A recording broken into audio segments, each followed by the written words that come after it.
బాహుబలి తర్వాత టాలీవుడ్ లో ఒకటే గొడవరా స్వామి. Pan India, pan India, pan India. చిన్న హీరో అయినా సరే, పెద్ద హీరో అయినా సరే, అందరూ వచ్చి మన సినిమా పాన్ ఇండియా అయినా అంటున్నారు. కానీ నిజం చెప్పాలంటే అబ్బా, ఈ పాన్ ఇండియా ఆట అందరికీ కాదురా నాయనా. కొంతమంది మాత్రం కథ సరిగ్గా కుదుర్చుకొని బిల్డప్ ప్రమోషన్ పక్కాగా చేసి నార్త్లోను సౌత్లోను థియేటర్లు పగలగొడుతున్నారు. బాక్స్ ఆఫీస్ దగ్గర నోట్లు లెక్క పెట్టలేకపోతున్నారంట. కానీ మన టాలీవుడ్ సీనియర్ స్టార్స్ పరిస్థితి చూస్తే ఏవిరా బాలరాజు ఇది, ఏంట్రా ఈ పాన్ ఇండియా, ఇది అందరి ద్రాక్షాయనా అని అంటున్నారంట.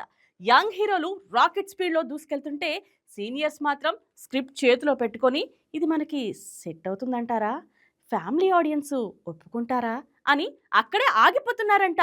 పాన్ ఇండియా అంటే పేరు కాదురా బాబు, పోస్టర్ కాదు, టైటిల్ కాదు, కంటెంట్ ఉంటేనే నడుస్తుంది. ఇంకా ఇలాగే చేస్తే పాన్ ఇండియా కాదు గాని ఓన్ ఏరియా కూడా కష్టమే అంటున్నారా అబ్బాయి.